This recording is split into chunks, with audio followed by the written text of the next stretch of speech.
So this, what you are going to hear from me is the position of the government on the issue of fuel subsidy removal. Now, President Muhammadu Buhari has decided to leave the issue of subsidy for the next administration, following the decision of the federal government to extend the subsidy on fuel for another 18 months, pending when an amendment in the Petroleum Industry Act will be forwarded to the National Assembly.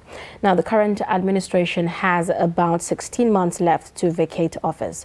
Minister of State for Petroleum Resources, Tibipre Silva, said President Muhammadu Buhari, being aware of the negative implications of total subsidy removal, has graciously approved that the time frame is extended to allow the government to put necessary palliatives in place. Now, let's get the position of Labour on the issue of subsidy. We have joining us in the studio the president of the Nigerian Labour Congress, Comrade Ayuba Waba. Good morning and welcome. Well, thank you. Good morning, Nigerians, and thank you for having me on this platform. Okay. Now, the Nigerian Labour Congress was slated to go for an indefinite, strike, and then suddenly we hear it's been called off. What prompted the change of heart? Well, thank you very much. First, let me start with this whole issue about whether there is subsidy or there is no subsidy. It has been a recurring decimal in our polity from the inception of democracy to date. Under Obasanjo, the same argument was used. You remember after Obasanjo, Eradua, before he assumed office, there was also this issue of subsidy. And the price of a liter of PMS was increased to about 70 before Obasanjo left. He came and reversed it to 65 and engaged labor. And there was a very fruitful engagement where there were some timeline and also there were some agreements. Unfortunately, he didn't live long actually to try to implement some of those policies because he drove the policy. He personally drove the policy to say that the refineries will be fixed. And he reversed the sale of the refineries, looking at the very profound argument that NLC have put on the table. This have continued, and here we are. And you remember also this government, I remember the first engagement we had under Ike Kachiku as the minister. There was timeline set to actually revitalize the refineries and make sure they are working optimally. In fact, the timeline was between the year 2020 and 2021. But here we are again at the same position that these issues started many years back, now discussing again the issue of subsidy. And because you recall that late last year, precisely November, the Minister of Finance made a pronouncement to the effect that there will be removal of subsidy and that the PMS price will actually be hiked. In fact, figures were being branded. And we thought that on this issue, there had been a discussion. We were on a discussion table with government. We started in 2020. And the meeting was adjourned sine die because parties exchanged briefs. There were technical committees that were set up. Issues were distilled.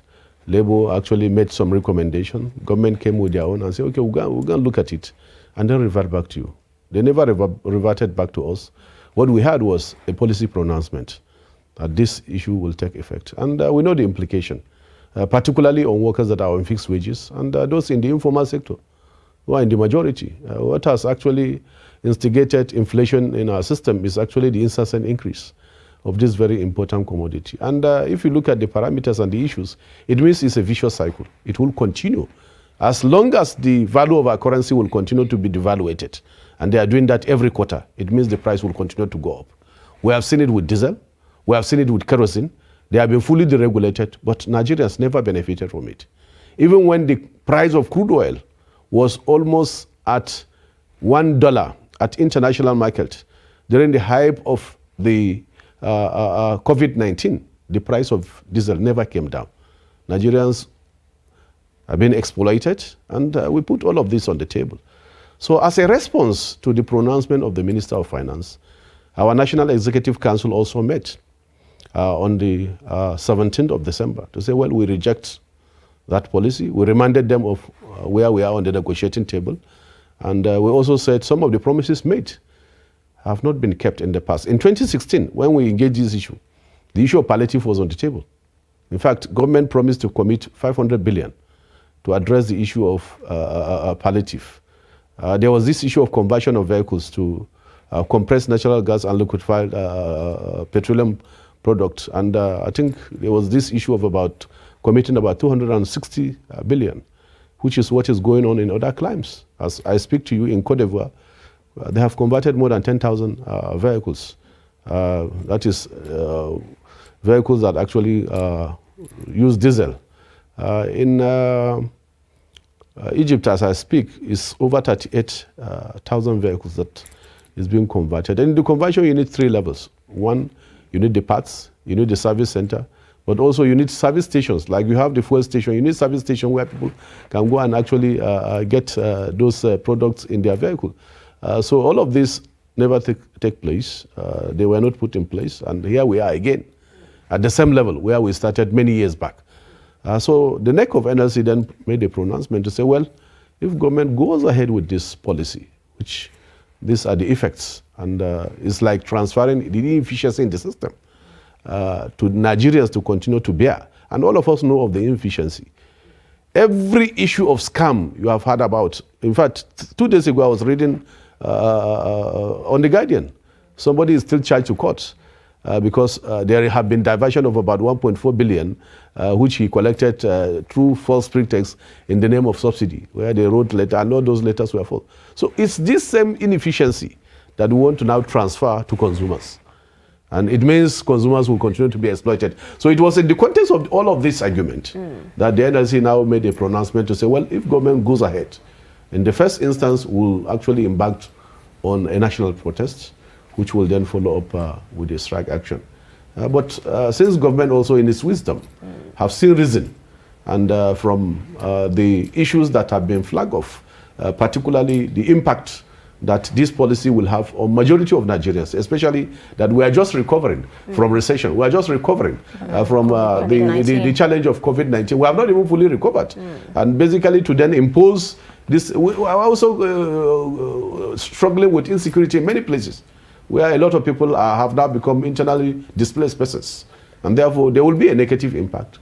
And certainly people cannot be able to bear this issue. You also remember that part of why we also negotiated the minimum wage was part of the package in 2016, when the issue of subsidy also came, that subsidy had been removed, and the price of PMS was moved from 87 naira per litre to the current price of 145 then, before now even the adjustment to what we have now. And as I speak, 6 states have not even made any effort to start to implement the minimum wage. So you can see the situation. If somebody is still on 18,000 or lower than 18,000, and we have a bag of rice selling for 30,000, then we are just trying to send them to their early graves. So all of this put together necessitated the neck of NLC and our civil society allies in large number to then make this pronouncement that this is the way to go to engage this issue. And we have done it over the years. And we have gotten some concession. We have gotten government to try to put some policies and programs in place, but we are not yet there. So when that policy was then reversed, I mean the pronouncement by the Minister of Finance was then reversed to say that, well, government have also reversed itself, that they have looked at the implication, and therefore there will be further consultation, and importantly that the issue of total withdrawal of subsidy is no longer an issue on the table. Okay. So we also thought that we shouldn't also go ahead, because the major issue that actually made us to take that decision is about the issue of the subsidy. So once the issue is not on the table, we also thought that no, we shouldn't just also go ahead, because already the subject matter has been addressed. Okay. Now, you know, with the way the whole issue of subsidy is going, it seems it's going to be carried over to the next administration, and they would have quite a lot of work to do. Well, from the historical perspective I've shared with you, from the first return to democracy in 1999, it has always been rolled over from one administration to another. And any administration that comes, in fact, the last administration, as I said subsidy had been removed. And basically, that is how the price was jacked. But the major issue in the whole conversation is actually the misfortune of our currency. The naira have continued to be devaluated. And that's why some of those arguments are not profound. When you tell me that, well, fuel is being sold in Nigeria cheaper than our neighboring countries, you need to make empirical comparison. What have been the value of their currency? And I've said so severally in many platforms that have actually appeared, to say that when you are making comparison, use all the necessary variables to be able to actually make such comparison. All those countries, their currency have remained very stable when you compare it to the naira. In fact, I was sharing just 2 days ago when I have a similar platform to discuss this issue, that 5 years back, 1 million sefa was equivalent to 245,000 naira. As we speak, 1 million sefa is almost equivalent to 1 million naira. So you can see their currency have remained stable, and our currency have continued to be devaluated every quarter. This is the main issue. Just imagine if today a dollar is equivalent to 156, which was the issue about 5-7 years back. What will then be the price of PMS? Even the landing cost, as we are saying. But many things have not been done. And part of the issue is that this issue have keep reoccurring because we didn't fix the issue on a permanent basis. It was always an ad hoc solution. Because refining petroleum products for domestic use is not rocket science. Many countries have refineries, they don't have oil. So we take our oil there, refine it and bring it back. And we are now crying that, well, the price is going up at the international market, there is falling value of our currency, and then the citizens have to bear the brunt of this policy incoherence. So it's not something that we can explain. I think all the argument, including those that are posited by so-called economics that are neoliberal in their thinking, I think we should be able to interrogate all of this. Because the perspective, they say, oh, if we don't remove subsidy, it then means that the economy will crumble. It then means that people will die if you do that. You must be very coherent in your policy. What are we doing wrong that we are not able to get it right? I think those so-called economists, those are the things they need to tell us. I had some of the comparison. They made comparison with other OPEC countries to say that, well, fuel is being sold at this price. They also forgot the fact that our currency had been on a free fall. So they also said, oh, it's being sold in Saudi Arabia, in this country, this is the price. What is the per capita income of the citizens of that country? What is the minimum wage in those countries? So when you are comparing Apple, you compare Apple with Apple. You don't compare Apple with guava and say you want people to just believe what you are saying. So those so-called economists, I don't think they are neoliberal in their thinking. So they will always advance issues and perspectives that will defend their position. And don't also forget, before we go to where we are, who were the people driving this process and making the pronouncement first? It was IMF or World Bank. They have called on Nigerian government severally to remove subsidy. Is it part of the conditionalities of the loan we have been collecting? And nobody can explain that. But basically, I think there are things we need to do to address this issue once and for all. It's about fixing our refineries, encouraging modular refineries. Look at, for instance, the issue of diesel. Diesel is the most easiest among the petroleum products to be refined. It can be done through modular refineries.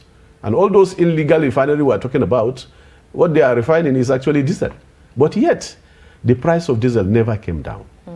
Even when the price of crude oil, as I said, was around $2, $1 during the hype of COVID-19. It never came down. And we put this question, if we say market forces will determine the price from kerosene and diesel, it has proven otherwise. Okay. So why should people put informations and facts that are not correct? So those are the issues, and this is the perspective on labor. It's about protecting the economic and social rights of citizens, and particularly workers, through constructive engagement, through policy options that will work for our country, because we are exporting our jobs. When you refine 1 barrel of crude oil, you are sure about 18 derivatives that will be of benefit. Some of those derivatives, we are still importing them. Look at bitumen that is used to tar our roads. This is one of the byproducts.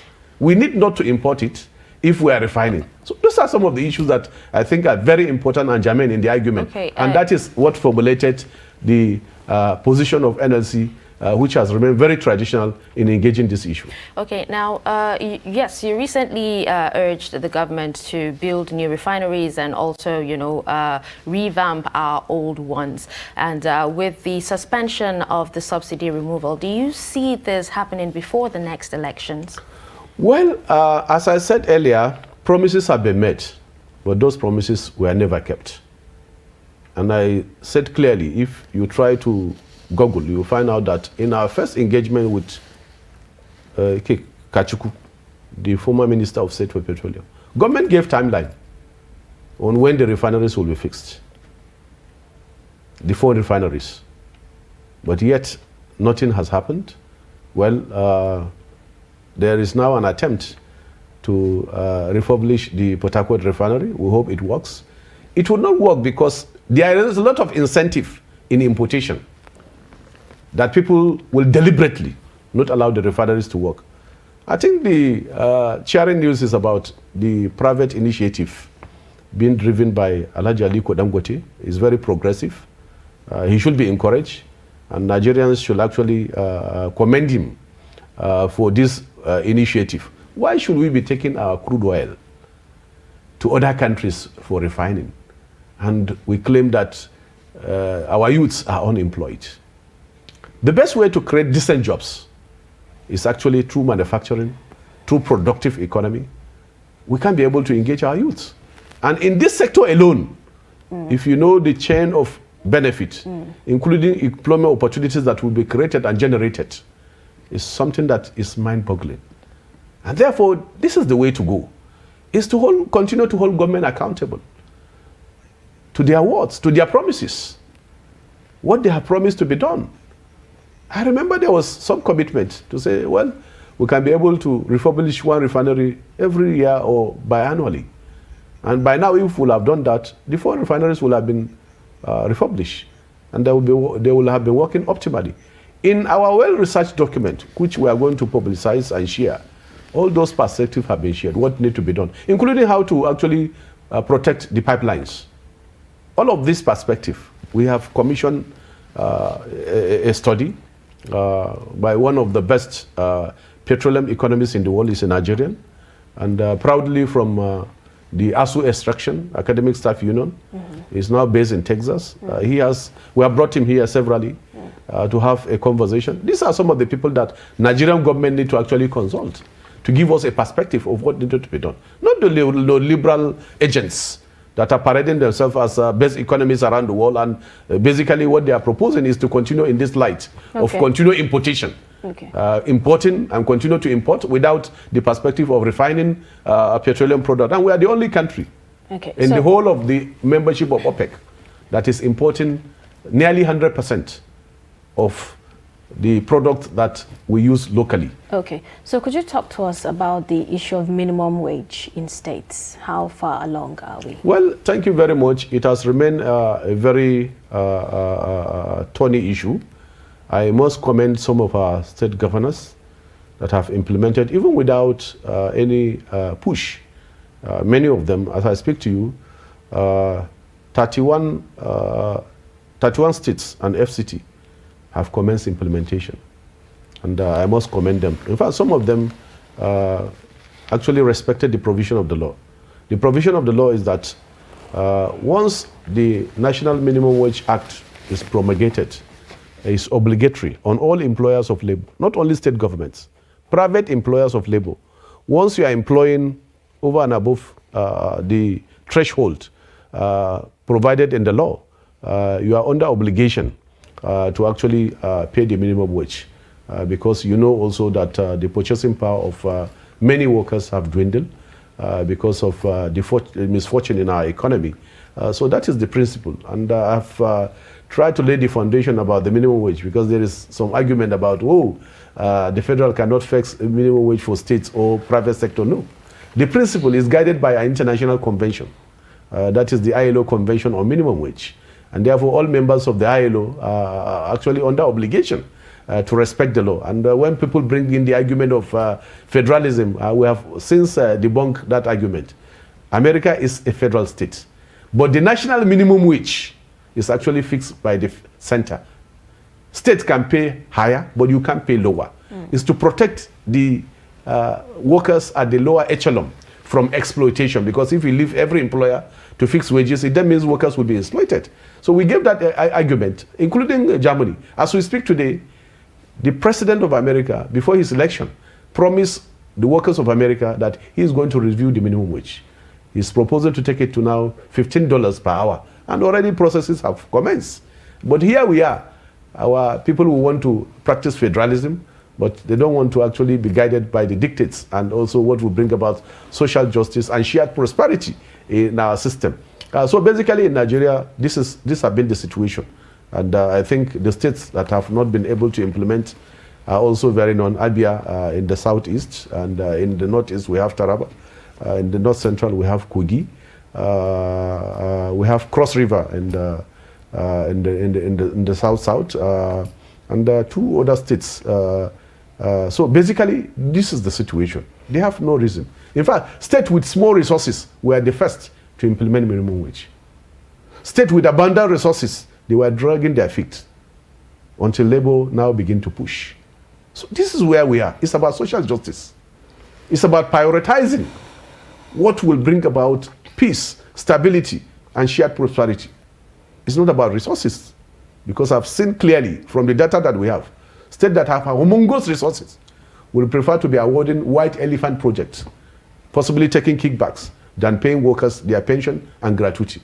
One issue auxiliary to the issue of the minimum wage is the issue of payment of gratuity to retirees. A worker will have worked for 35 years.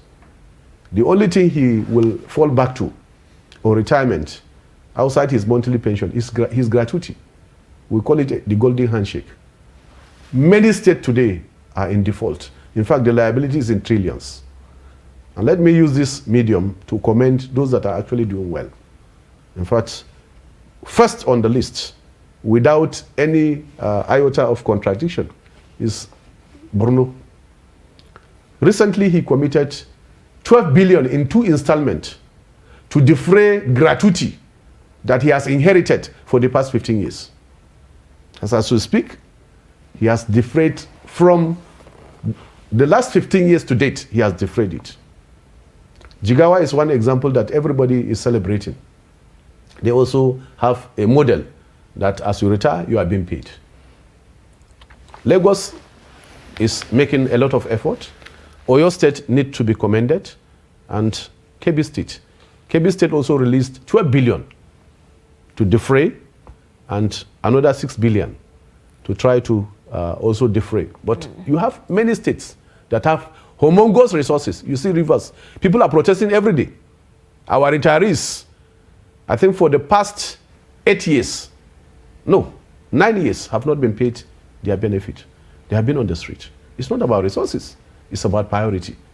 And therefore, we need to also look at this very important issue that will stabilize the system. Because if retirees are not able to have a meaningful living, they will not be able to take care of their families.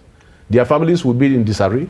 And therefore, the social system will actually also be heated up. That's why you have this issue of crime going up. Okay. All manner of crimes going up. So I think it's also good for our political elites to prioritize the issue of gratuity. And I think it's also to commend the federal government. They have been up to date in the payment of accrued rights. Because under the contributory pension scheme, those that have actually been in service before 2004, when the scheme started, they have accrued rights, which federal government ought to pay side by side with the issue of their contributory funds in their PFEs. So that have been paid up to date, and that's why you can see that those issues are being sorted out and they are being paid. So I think states need to follow suit, including also implementation of the contributory pension scheme, which will address the issue of payment of monthly pension to our retirees, because workers will continue to retire. But if they retire, it's expected that they should have something to fall back to. Okay, now, just before we go on a break, I really want to ask this question. Isn't there any other way we can reach the government aside protesting? Well, thank you very much. If you listen to me carefully, I said we are on the dialogue table. Because strike or protest is not the first option. It's like a last resort. You can only go on protest if negotiation broke down or if the other party decided to shut you out. And in this case, I told you clearly that we are on a discussion table. And the meeting was adjourned sine die for parties to look at the issues. But basically, the honors of convening a meeting rests squarely on government. That meeting was never reconvened, only for policy pronouncements to be made. So in this circumstance, I think you can say that Labour have done all it should do to be able to engage government, because we believe in social dialogue. It's part of the very clear provisions of the International Labour Standard, that first is dialogue. You dialogue before you then confront, if dialogue fails. Okay. So we are still committed to dialogue, and we have actually proven that we don't only go to the dialogue table, we'll also go prepared. We'll go prepared with information, with perspective, and with what we think can be able to address the issue. All right, now, shortly before we go on that break, just before the protest or the suspension of subsidy, some quarters actually accused you of having an ulterior motive or misplacing your priorities, saying that there are other issues that needs solutions rather than, a removal of fuel subsidy. What's your take on that? Well, I think everybody has his own opinion, but it's not one person's idea. I told you the National Executive Council, and it's one issue that have multiplier effect on the lives of every worker, every citizen. It's an issue that Labour have engaged from time immemorial about making sure that there is social justice. For us, is key. It's a major priority, because if the price of PMS is moved from the current 165 or 163 to about 320 or 340 per litre that is being proposed, every Nigerian worker, including myself, will be affected. So basically, what is more priority at this point in time than that? So basically, that is, I think, our priority and the priority of Nigerians. And basically, we will remain focused to engage some of those issues.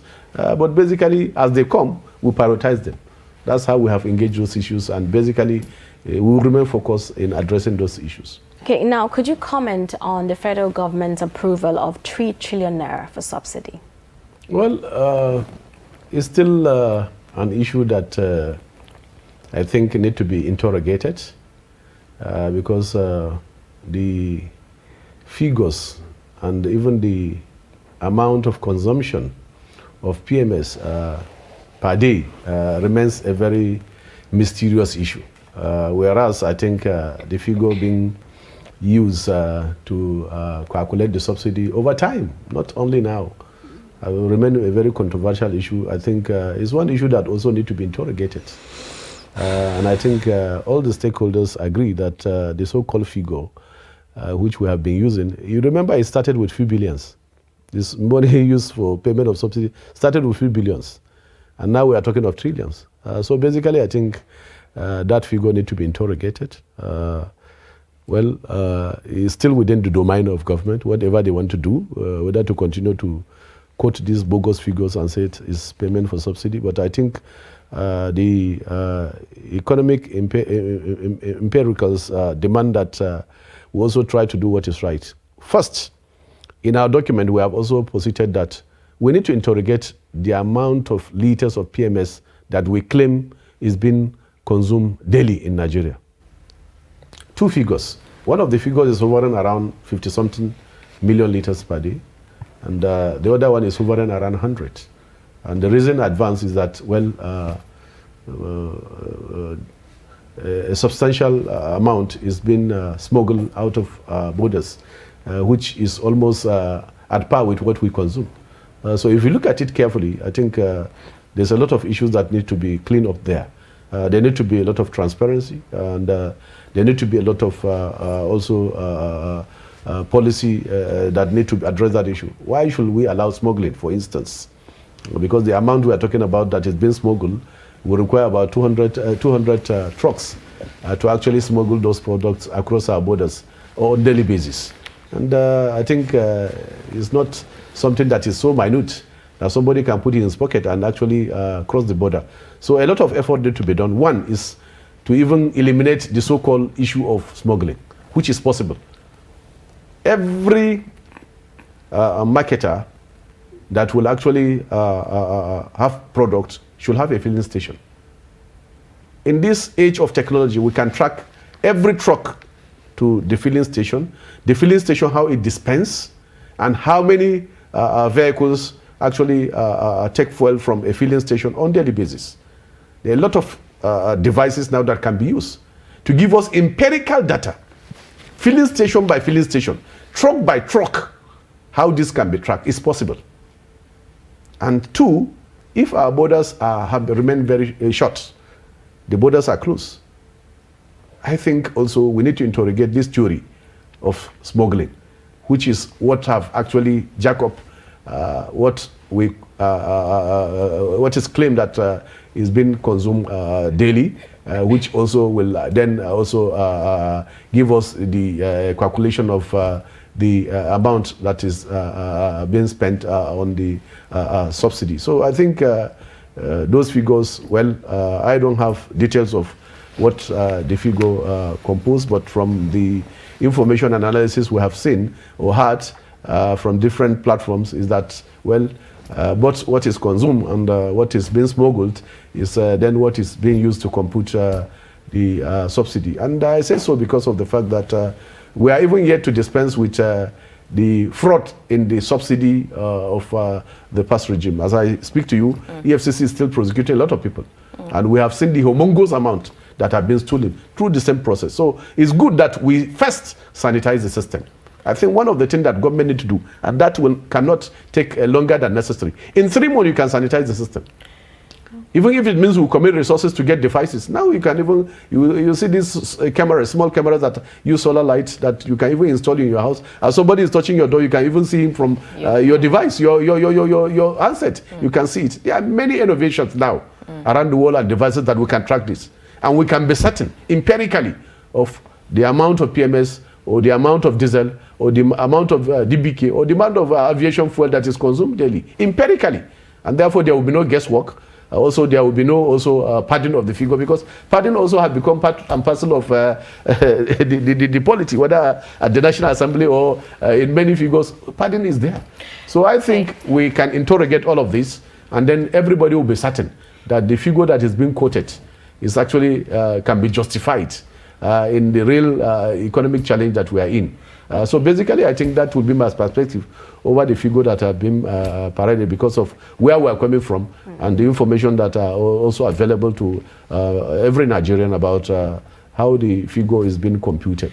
All right. Now, would you say federal government's policies are friendly? And also, would like to know your initial take, your take on the initial plan of government removing subsidy in order to pay 5,000 naira transportation grants to poor Nigerians? Well, we have since actually argue about the coherence of government policy on that. I think many of our civil society allies have analyzed this proposal to say that, well, what you will be spending in the so-called transportation palliative to the citizens is even higher than what you will pay subsidy. So I think it's one issue that we need to look at. And in that also the same argument, the impact of the removal of subsidy, or the impact of, I don't want to use even the word subsidy, the impact of the hike in the price of PMS from the current price to either the 320 or the 340 that is being proposed will affect 90% of Nigerians. It will impact either directly or indirectly on 90% of Nigerians. And let me give you an analysis.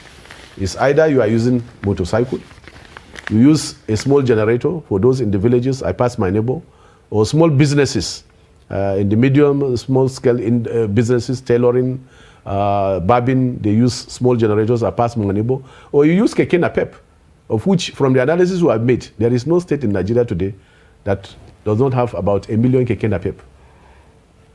And those that have vehicles, and importantly also those that run transportation vehicles also on petrol. So if you look at the impact generally, once you increase the price of keke napep will go up. So everybody will be impacted. The price of those using small generators will go up. Motorcycle will go up. Your vehicle will also go up. In fact, I did a small calculation. If you increase the price by about 150%, if now you fill your tank with maybe 11,000 naira, add 150% to it, you know how much it will cost. How much is your earning? How much is the money allocated to workers to pay for utility bills and transportation? You find out that there is actually a gap. And basically, all of these have not been put into consideration. So saying that we are going to extend 5,000 to palliative transportation, I think it doesn't actually add up. It doesn't address the issue. And basically, we don't even have empirical data, because even the palliative that have been given, we have seen the situation. The poor of the poor that need the palliative have never received it. So basically, this is the issue, because the poor of the poor don't even have a bank account. The poor of the poor, even the urban poor, many of them don't have a bank account. So we could not reach them because we don't have empirical data. The destitutes that we have, we don't have empirical data to be able to use. So I think there is a lot of problem with that, and it has been proven that some such a policy certainly will not address the issue that we are talking about. And coming from 2016, I said there was the same initiative to use 500 billion naira to actually extend palliative to the workers, including the urban poor. That never happened.